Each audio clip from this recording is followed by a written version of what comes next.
సర్వోన్నతమైన స్థలములలో ఆయనకు మహిమయు, భూమి మీద ఆయనకిష్టులైన వారికి సమాధానము. అనగా నీ జీవితాన్ని బట్టి పరలోకంలో దేవునికి సంతోషము, మహిమ కలిగినట్లయితే భూమి మీద ఖచ్చితంగా దేవుడు నీకు సమాధానం ఇస్తాడు. అదే సమయంలో మరొక అద్భుతమైన మాట మనం చదువుతున్నాం. యెహోవా అట మన మధ్య సంచరిస్తాడట. సహోదరి సహోదరులో ఎన్నిసార్లు సంచరించుంటాడో, ఎన్నిసార్లు నా దగ్గరకు వచ్చి ఉంటాడో, ఎన్నిసార్లు నీ దగ్గరకు వచ్చి ఉంటాడు నేను దీవించాలని. ఏ బంధకాల చేత నువ్వు బంధించబడ్డావో, ఏ కట్ల చేత నువ్వు కట్టబడ్డావో ఆ కట్లన్నీ తెంచేయాలని ఎన్నిసార్లు దేవుడు వచ్చాడో.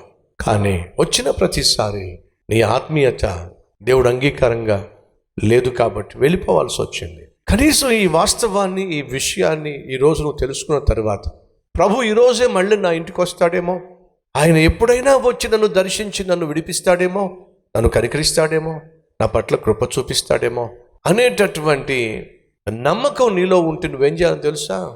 ఆయన రాక కొరకు ఎదురు చూడాలి. ఆయన వచ్చినప్పుడు నువ్వు ఎలా ఉండాలి? యథార్థ హృదయముతో నేను నడుచుకొందును. ఈరోజు మనలో ఎంతమంది మాట చెప్పగలరు? ప్రభా, ఎంత అద్భుతమైన సందేశం ఇచ్చావు. నేను బలహీనంగా ఉండడం నీ చిత్తం కాదు. సాతాను క్రియలకు లొంగిపోయి వంగిపోవడం నీ చిత్తం కాదు.